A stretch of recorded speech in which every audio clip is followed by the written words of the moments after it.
எதிர்நீச்சல் சீரியல்ல பெண்கள் தொடர்ந்து முன்னேறிட்டே செல்வதால குணசேகரன் பயங்கர ஆத்திரத்தில் இருக்காரு. அதில் ஒரு திட்டமாக தான் பிரியாணியில் கரப்பாம்பூச்சி கடக்கிற திட்டத்தை செயல்படுத்தினாங்க.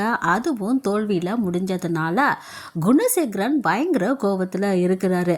இதோ பாரு குமார், என்ன விஷயம் பண்ணணுமோ அதை பண்ணி, இந்த மாதிரி சில்லறத்தனமான வேலையெல்லாம் பண்ணி என் பேரை கெடுக்காத.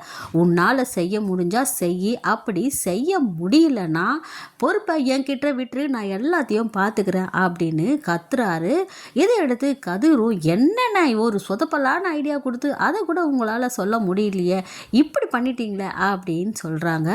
இதுக்கு அடுத்து என்ன நடக்குது அப்படின்னா, கதிர் மறுபடியும் அன்புக்கரசிக்கு ஃபோன் பண்ணி, நாளைக்கு நிச்சயமாக ஏதாவது ஒரு பெரிய பிரச்சனை பண்ணி தான் நீ ஆகணும். அது அந்த விளங்காதவன் முள்ள பையனை வச்சு பண்ணுவியோ, யாரை வச்சு என்ன பண்ணுவியோ எனக்கு தெரியாது. நாளைக்கு அந்த கடை இருக்கக்கூடாது. அதுக்கு நீ என்ன பண்ணணுமோ அதை பண்ணிடு அப்படின்னு சொல்கிறாரு. இதை தொடர்ந்து ஜனனி சக்தி ரெண்டு பேருமே மனம் விட்டு பேசிகிட்டே இருக்காங்க. அப்போ ஜனனி கேட்குறாங்க, சக்தி என் மேலே உனக்கு எந்த விதமான கோபமும் இல்லையா? இது செய், இதை செய்யாத, ஏன் இதை பண்ணுற அப்படின்னு எதுவுமே கேட்க மாட்டேங்கிற. இதெல்லாம் நீ கேட்க மாட்டியா அப்படின்னு எனக்கு ஒரு ஆதங்கமாகவே இருக்குது. ஆனால் நீ எதுவுமே கேட்கவே மாட்டேங்கிற.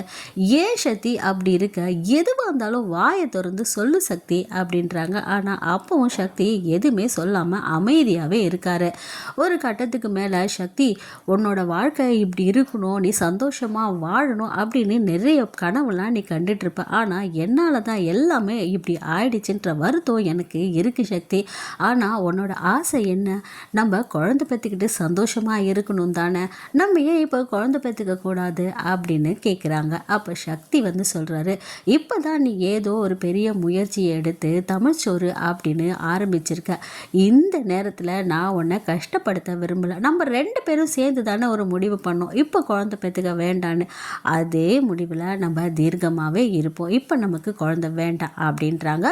இதுக்கடுத்து அடுத்த நாள் காலையில் சமையல் வேலைக்கான எல்லா ஏற்பாடுகளுமே நடந்துட்டு இருக்கு. அப்போ அறிவுக்கரசி ஒரு திட்டத்தை போடுறாங்க. அதாவது முல்லையை மறுபடியும் அந்த இடத்துக்குள்ள அனுப்பி அவங்க செய்கிற பிரியாணியில் ஏதாவது ஒரு பொருளை, அதாவது பேதி மருந்தை கலந்துடணும் அப்படின்னு திட்டம் போடுறாங்க. இதையடுத்து சமையல் அறைக்குள்ளே முல்லை வராரு. முல்லை வந்த உடனே அங்கே இருக்கிற தர்ஷினி திட்டி அனுப்பிடுறாங்க. நீ எதுக்கு உள்ளே வந்த? நீ என்னென்ன வேலை பார்க்குறன்னு தெரியும், தயவுசெய்து வெளியில் போ அப்படின்னு சொல்கிறாங்க. அப்போ தண்ணி குடிக்க வந்தோமா அப்படின்னு சொல்லிட்டு வெளியில் வந்துடுறாரு. வெளியில் வரும்போதே அப்படியே அங்கே இருக்கிற நெய் பாட்டிலை அந்த வேட்டிக்குள்ளே போட்டு எடுத்துகிட்டு வந்துடுறாரு. வந்தோடனே அதில் அறிவுக்கரசி அந்த பேதி மருந்து மாத்திரையை அப்படியே கலந்துடுறாங்க. அதுக்கப்புறம் திரும்பவும் அறிவுக்கரசி போய் அந்த பாட்டிலை அப்படியே வச்சிடுறாங்க. இது யாருக்குமே தெரியவே இல்லை. அப்போ அங்கே இருக்கவங்களாம் இவங்க ரெண்டு பேரையும் இங்கேருந்து துரத்தணும், இவங்களால் தான் பல பிரச்சனைகள் நடந்துகிட்டே இருக்குது, இன்னும் இவங்க ரெண்டு பேரையும் நம்ம வீட்டில் வைக்கிறது சரியில்லை அப்படின்னு சொல்கிறாங்க. அப்போ ஜனனி சொல்கிறாங்க, அதெல்லாம் ஒன்றுமே வேண்டாம். இந்த சமையல் அறைக்குள்ளே யார் யாரெல்லாம் என்னென்ன போகிறாங்க, என்ன செய்கிறாங்க அப்படின்ட்டு கண்காணிக்கிறதுக்காக நான் ஒரு கேமரா வச்சுருக்கேன். அது அவங்களுக்கு தெரியாது. இனிமேல் இதுக்காக சின்ன சின்ன விஷயத்துக்கெலாம் நம்ம இவங்கள பற்றி சந்தேகப்பட்டுட்டு இருந்தோம்னா நம்மளோட வேலை நடக்காது. அவங்கள அப்படியே விட்டுட்டு நம்ம வேலையை பார்ப்போம் அப்படின்னு சொல்கிறாங்க.